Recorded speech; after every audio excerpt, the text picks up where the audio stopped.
My daughter kicked me out of the house I bought for her and changed the locks like I was a stranger. But she forgot to read a small clause in the deed that could ruin her entire plan. What happened next was a lesson she will never forget. If this story resonates with you, subscribe to the channel and share in the comments which city you're watching from. We'd love to know where our community is growing. My name's Arturo. I'm 54 years old.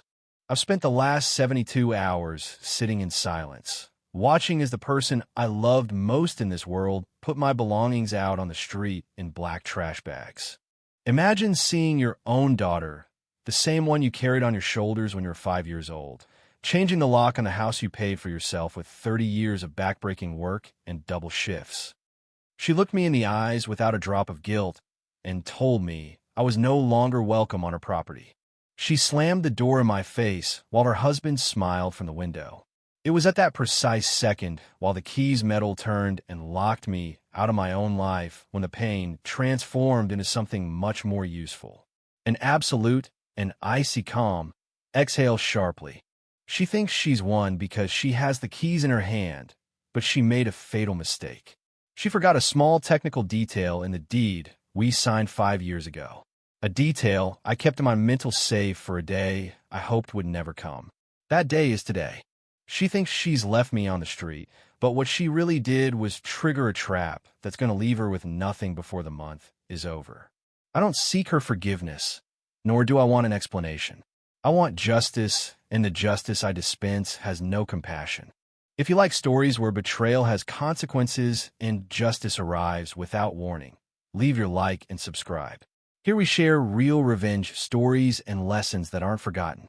To understand how we got to this point, first you have to understand who I was to her. For 25 years, my life had a single axis: ensuring my daughter Elena never had to go through the hardships I experienced. I worked as a plant supervisor in a metallurgical plant, accepting every overtime hour, every night shift, and every holiday weekend offered to me. My skin hardened among the noise of the machines and the smell of burnt oil, but my hands were always soft for her. When her mother left, when Elena was barely 10 years old, I became everything to her: father, mother, absolute protector, and provider. She never lacked anything. She studied in the best schools, had the clothes she wanted, and when she got to college, I made sure she didn't have to work a single day, so she could focus only on her books. I was the kind of man who found satisfaction in silent sacrifice. I'm not a man of many words, I never was. My love language was the bank deposit at the end of the month, the full fridge, and the maintenance of the car I gave her when she turned 21. 5 years ago, I made the decision that has me sitting here in front of you today. My life savings, plus compensation for a workplace accident that almost cost me the mobility of my left arm, added up to a considerable sum. Instead of investing it in my retirement or a trip around the world, I decided to buy a property, a spacious house with a garden she always dreamed of and 3 bedrooms. My intention was simple: to give her stability. I wanted her to have her own roof before life hit her with the reality of rent and debts. At the time, she was starting her relationship with a guy named Marcos, a man who from the first handshake gave me a bad feeling I couldn't ignore. He had that rehearsed insurance salesman smile and a look that was always evaluating the cost of my living room furniture. But Elena was in love, or so she said, and I, in my eagerness to see her happy, made the first strategic mistake of my life. I bought the house, and in a gesture of absolute trust, one allowed the deed process to have nuances that made it easier for her to feel like the total owner. I wanted her to feel the pride of ownership. We moved in together. At first, the house was big enough for me to have my space and them theirs. During the first 2 years, things worked under a tense calm. I maintained the garden, paid the highest taxes, and took care of any structural repairs. I was the ideal grandfather they didn't have yet, the man of the house who solved problems before they realized they existed. Marcos didn't work steadily. He always had projects that never took off. While Elena climbed the ladder at a marketing firm, I watched as my money and effort indirectly financed the lifestyle of a guy who didn't even know how to change a fuse, but I kept quiet. I kept quiet for her. The atmosphere started to change when my health faltered a bit. A blood pressure problem forced me to leave the plant job and spend more time at home. My presence, which was once useful because it meant free maintenance and paid bills, started to get in the way. I started noticing the looks between them at the table, offhand comments about the lack of privacy, or how difficult it is for a young couple to develop with a third party at home. I pretended not to hear. I took refuge in my small study in the back, reading or simply staring at the ceiling, wondering when I'd become a piece of old, cumbersome furniture. The house I'd bought with the sweat of my brow started feeling like enemy territory. Elena didn't ask me how I was anymore. She just passed me the electricity or water bills for me to cover. My emotional status went from being the family pillar to being a tolerated tenant, someone who paid for his right to exist in his own home with silence and money. I remember a Sunday afternoon. The sun beat down hard on the lawn. I'd mow myself that morning. I heard them talking in the kitchen. Marcos was saying the house would be valued higher if my room was turned into an office for his supposed new business. Elena didn't defend me. Her response was an "I know, but we have to find a way to tell him without him getting difficult." Those words dug like splinters into my bones. She wasn't talking about her father. She was talking about an obstacle. My daughter, to whom I gave every ounce of my vital energy, was conspiring with a stranger to displace me. Even so, my contained nature prevented me from exploding. I decided to observe. I wanted to see how far their lack of honor went. What they didn't know is that while they planned my exit, I was already mentally reviewing every clause of that document we signed before the notary. A smart man never shows all his cards, not even to his own blood. And I, although old and tired from high blood pressure, was still a plant supervisor, someone trained to detect flaws in the system before the machine explodes. The betrayal didn't happen all at once. Rather, it was a constant drip of humiliations that ended in a flood. Everything accelerated 3 months ago when Marcos, with that attitude of superiority that always characterized him, arrived at the house with a set of blueprints under his arm. They sat at the dining room table, the same table I'd bought so we could celebrate Christmas dinners, and started talking about structural remodeling. They talked about knocking down walls, changing the floor, modernizing everything. I sat there with my coffee cup listening to them plan to destroy the home I built for them, treating me as if I were part of the old furniture they planned to throw away. Elena didn't even look at me. She pointed to my room on the blueprint and said that space was perfect for a larger master bathroom. Not once did she mention where I'd sleep. That night, the silence in the house was thick, suffocating. I got up for a glass of water and heard them arguing in their bedroom. Marcos told her it was time. They couldn't keep living with a bitter old man who controlled every move. Elena, my own blood, replied with a coldness that froze my soul. "You're right. He's done enough for us. Now it's our turn to enjoy the house without feeling we owe him something every time we walk in." Those words were the end of any trace of pity that might remain in my system. She felt my presence was a debt, a burden, when I was just a man who wanted to see his daughter safe. Last week, the situation reached its limit. I returned from a routine medical checkup and found the front door lock changed. I knocked on the door, thinking it was a mistake, but nobody opened. I had to wait 2 hours under a scorching sun until Marcos's car parked in the driveway. The two of them got out, loaded with expensive shopping bags, laughing. When they saw me, Elena's laugh disappeared, but not out of shame, rather out of annoyance. She didn't let me pass the porch. Marcos stayed behind with his arms crossed, a cynical smile dancing on his lips as he enjoyed my humiliation. Elena handed me 3 black garbage bags. "Here's the most important stuff from your room, Dad," she told me without hesitation. "The rest of your things we donated or threw away. We already talked about this. We need our space, and legally this house is in my name. It's time you look for a suitable place for your age, maybe a nursing home where they can take care of you." I froze. My own daughter was throwing me out on the street as if I were a stray dog she had no use for anymore. The man who protected her from every storm was being kicked out by her herself. I asked her calmly, with that low voice I use when my blood pressure is at its limit, if she was really willing to do this to the man who paid for every brick of that place. Her response was a simple shrug. "Times change, Dad. The papers say it's mine. Please don't make a scene. The neighbors are watching." At that moment, Marcos took a step forward and put his hand on Elena's shoulder, a gesture of possession that made me nauseous. "You heard her, Arturo. We don't want legal problems, but if you don't leave right now, I'll call the police for trespassing on private property." The irony was so heavy I could almost smell it. Trespassing on private property in the house I've bought with my savings, on the ground I paid for with years of sweat and sacrifices. I saw my daughter nod at her husband's threat. There were no tears in her eyes. There wasn't a spark of doubt. There was only greed and a desperate rush to erase me from her perfect life. I walked towards the street, carrying my black bags, feeling the weight of every year worked on my shoulders. As I walked towards the sidewalk, I heard the dull sound of the door closing and the click of the new lock. They felt safe behind those walls.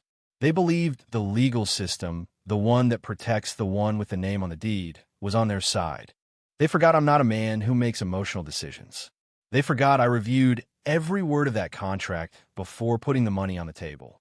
My daughter believed the house was hers because the main paper said so, but she never bothered to read the additional clauses, the ones hidden in the fine print of the annexes. I sat on a bench in the nearby square with my bags beside me and took out my phone. I didn't call a friend to ask for asylum, nor did I call Elena to beg her. I called my lawyer, a man who's worked with me since my days at the metallurgical plant. I told him only 3 words. It's time. Elena and Marcos's life plan depended on a supposed absolute property right I myself made them believe they had. But the reality is much colder. In my silence, while they planned luxury offices and bathrooms, I made sure that house was never really theirs without my final consent. The loss of my home was the final necessary step to be able to destroy them without remorse. They took my roof away from me. Now I take away their future. I settled into a small rented apartment, a functional, soulless place, small enough to remind me every morning why I was there. I didn't unpack my things. I left the black bags in a corner like a monument to Elena's betrayal. A man with a purpose doesn't need comfort, he needs clarity. My routine became surgical. I got up at 5 in the morning, drank a bitter coffee, and reviewed the documents my lawyer, Mr. Vargas, had sent me. Vargas is like me, a man from another era, someone who believes one's word is important, but a signed paper is sacred. We met in his office a rainy afternoon. He put the original deed on the desk and pointed with a silver pen to the clause I myself asked him to draft years ago. My daughter, in her arrogance and her rush to keep everything, signed a donation contract with reservation of lifelong usufruct and a reversion clause. In simple terms, for someone who doesn't know about laws, the house was hers on paper, but the right to use it, enjoy it, and decide who lives in it was exclusively mine until the day I died. But there was something else, an even more lethal technical detail she completely ignored. The ingratitude clause. According to the civil code governing our laws, a donation can be revoked due to ingratitude. If the donee, in this case my daughter, commits acts of hostility, denies food, or, as happened, expels the donor from the property without justified cause. Elena thought the deed was an absolute gift, a total transfer of power. She didn't understand I didn't give her the house. I lent it to her under the implicit condition that I remained a dignified human being in her eyes. By changing the lock and throwing me out on the street, she wasn't just cruel, she was stupid. She legally activated my right to claim the property back in its entirety. I spent the following weeks gathering evidence with the patience of a hunter. I didn't make scenes. I didn't go to the house to yell. Instead, I hired a private investigator to document Marcos's every move. I needed to prove they were acting with malicious intent. We discovered Marcos was already trying to mortgage the house to finance one of his phantom businesses using a power of attorney Elena had signed for him. They were desperate for money, and the house was their only card. While they were asking for a loan on land that didn't fully belong to them legally, I was at the property registry, freezing any movement. My lawyer and I prepared the lawsuit for revocation of donation due to ingratitude and violation of usufruct. It was a cold and meticulous process. I didn't just want to return to the house. I wanted the process to be so devastating they had nowhere to hide. I made sure the judicial notification reached them at a specific time on Marcos's birthday, when they knew they'd have guests at the house to show off their success. Patience is a form of power. Every time I felt the temptation to call her to complain, I looked at my hands, those hands that worked 12-hour shifts to pay for her college, and remembered the sound of the new lock clicking. Vargas asked me once if I was sure if I didn't want to try mediation. I looked him in the eyes and told him mediation is for people who made a mistake by accident. What Elena and Marcos did was a calculated plan to dispose of a man they consider nuisance. My counterattack wasn't emotional, it was a necessary correction in the order of things. A plant supervisor knows that when a part is defective and puts the whole production line at risk, it isn't repaired, it's replaced and discarded. During that month of preparation, I rebuilt my health, lost weight, controlled my blood pressure, and slept better than ever. Rational revenge has that effect. It gives you a center, an axis. While they spent money they didn't have on new furniture for their office, I was paying the court fees that would leave them on the street. There was no hate in my actions, just mechanical determination. I was following the protocols the law itself establishes to protect parents from children who forget where they come from. The plan was ready. The lawyer had the execution orders. All that was left was waiting for the judge to sign the immediate eviction order for violation of the deed's conditions. The trap was closed, and they were still celebrating inside it. The day of the execution arrived with a gray morning, perfect for what was about to happen. I didn't arrive yelling or making a scene. I arrived with the bailiff, 2 police officers, and a locksmith. The same locksmith who ironically they'd called weeks ago to lock me out. I got out of my lawyer's car and walked towards the door with my hands in my pockets, breathing the cold air. My face showed no triumph, just the same professional calm with which I supervised a foundry at the plant. The bailiff knocked on the door. It took a while to open. When Marcos finally appeared, he was still in a bathrobe with that sleepy and arrogant face that would soon transform into pure terror. Seeing me standing there, his first reaction was to try to close the door, but one of the police officers' foot stopped him. The bailiff began reading the order of immediate revocation of the donation and restitution of the property for violation of the usufruct clauses and manifest ingratitude. Elena appeared behind him pale, with her eyes wide open. "Dad, what is this? You can't do this to us. It's my house," she yelled. But her voice sounded hollow, stripped of the authority it had the day she gave me the garbage bags. I stared at her without blinking. The bailiff explained to her that before the law of the house was 100% mine again from that precise instant, and they had exactly 60 minutes to remove their personal belongings before the police proceeded with the forced eviction. It was a clinical pleasure seeing Marcos's world crumble in seconds. He started stuttering about the loan he'd asked for using the house as collateral. My lawyer, with an icy smile, informed him that loan was now legal fraud, since he didn't have full ownership of the property to put it up as a guarantee. In an hour, Marcos was not only left homeless, but realized he had a huge debt with a bank that would chase him to the end of his days, and now, without the backing of my roof. Elena tried to approach me. She tried to use the weapon that always worked for her, tears. "Dad, please, let's talk." Marcos convinced me. I didn't want she started to say, reaching for my hands. I took a step back. I didn't let her touch me. The contact of her skin with mine reminded me of the coldness of the lock she herself ordered to be installed. "You had 30 years to talk, Elena," I told her in a low and firm voice. "You had every dinner I paid for, every gift I gave you, every sacrifice I made. You chose to speak through a changed lock. Now the paper speaks for me." The police entered to ensure they didn't damage the property. Seeing Marcos dragging his expensive suitcases, the same ones he bought with the money he should have used to pay me the rent I never asked him for. It was the image of the purest moral justice I've ever witnessed. He was sweating, humiliated in front of the neighbors who came out to their porches to see how the owner of the house was being removed by public force. Elena was crying desperately, throwing clothes into plastic bags, the same black bags she gave me. The irony was so perfect it almost seemed written by a screenwriter, but it was my reality. When the clock struck the hour, the bailiff handed me the new keys.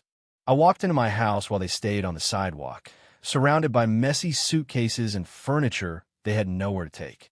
Marcos was trying to call someone on the phone, probably looking for a friend to lend him a couch, but judging by his face, nobody was answering. Elena looked at me one last time through the window before I closed the curtains. I expected to see remorse, but I only saw the hate of someone who's been caught in their own misery. I poured myself a glass of water in my kitchen, at my table, under my roof. The silence left in the house wasn't of loneliness. It was a silence of order. The machine was working correctly again because the defective part had been removed. I felt no joy because a father should never have to come to this, but I felt a deep and rational satisfaction. She forgot I raised her to be smart, but she also forgot the master always keeps one last trick for the student who becomes arrogant.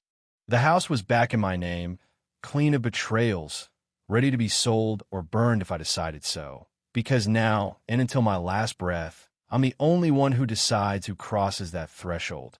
I found out weeks later they ended up in a small apartment in the cheapest and noisiest area of the region.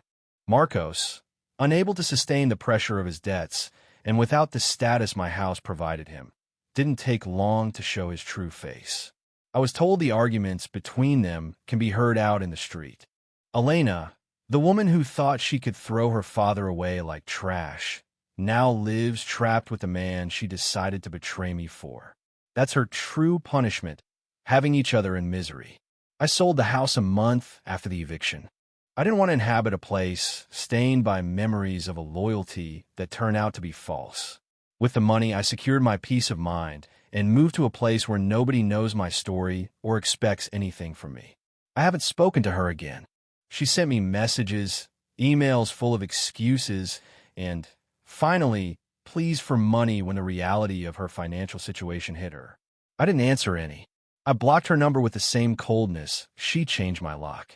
Many people believe family is a sacred bond that justifies any abuse. I learned blood is just a liquid carrying oxygen. Respect and honor are what build a relationship. If you cut those threads, don't expect the bridge to hold you when you try to cross back. At 54, I understand loneliness is a small price for dignity. I don't feel bad about what I did. I sleep soundly every night, knowing each person in this story got exactly what they sowed. Sometimes the best revenge isn't revenge at all. It's seeing how life collects its debts.